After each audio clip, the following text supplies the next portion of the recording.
So it's Friday night. My man tells me he's going to go out with the boys for a little while. So, of course, a couple hours later, I check his location on the OnStar, which, by the way, he knows absolutely nothing about. And he's at this particular address that's unfamiliar to me. And I'm like, you know what? The last few times he's gone out, he's been going to this address. And I'm now really curious. I want to know who the fuck lives there. I'm like, I need to stalk his ass. So I'm thinking about it. And I'm like, I got to call my sister to come over here. She'll watch the kids while they're sleeping. I'll take her car, go to this apartment, look through the window and see what's going on. And imagine I look through the window and he's sitting there with some fucking bitch having drinks on the couch, laughing, joking, having fun. And I'm like, what the fuck is going on? I need to kick the door down and beat both their asses. And then I'm like, you know what? Maybe you're overreacting a little bit. Let's take a moment and give him a call, see if he actually answers the phone. So I give him a call. The first ring, he doesn't answer. My heart's palpitating. The second ring, I'm like, I got to call my sister right now. And just as I'm about to hang up, he answers the phone. He's like, hey, babe, what's up? And I'm like, hey, babe, what you doing? And he's like, oh, I'm at the bar, we used to go to before you had the baby. And I'm like, oh, tell everybody I said what's up. And he's like, hey, the wifey said what's up. And I'm like, shit, I almost killed someone innocent. Story time. My parents found out that I was dating a white boy. So a little background information. My parents are super strict, especially my dad.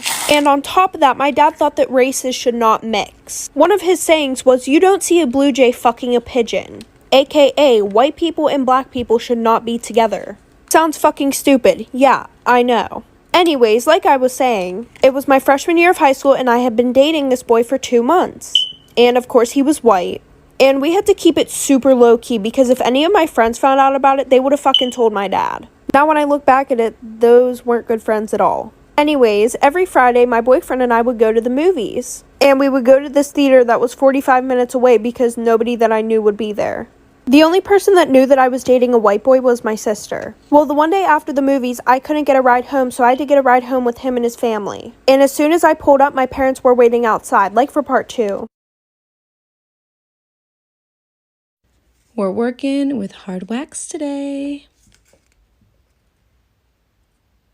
Now with this particular wax, unfortunately, it is a very quick drying wax, which means that it's not usually ideal for large body surfaces like legs, but a trick I like to use is I take the stick at the end and I actually will take it right at the tip and pull it before it fully dries, peeling it back before it actually shatters on me. Boom, smooth skin.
My partner of over 3 years has been living with me for the past 18 months. We're in our 30s, happy, and talk about how this is it for us, relationship-wise. There's just one problem. He doesn't want to get married, and I really do. Marriage is important to me. However, after many long discussions, I realized that I love him enough to stay and take marriage off the table, even though I really want it. Now here's the issue. I got paperwork for my insurance a few days ago, and I made a joke about how my parents are going to be really comfortable if I die, especially in an accident, because of my insurance policies and the added accidental death insurance I have. My boyfriend and I got to talking, and he mentioned how I should really change my beneficiary to him. I said no, absolutely not. I told him I would never make anyone who isn't blood or legal family my beneficiary. I said I would add him in the future if one day he decided he wanted to get married, but as it stands now, my insurance will remain as is. I also told him I wouldn't add him to the title of my house without marriage because I bought it before we got together and I own it. Now he thinks that I'm an asshole for holding marriage as a bargaining chip. We don't have to get married, but I'm not comfortable tying my finances to him without it. So am I wrong here?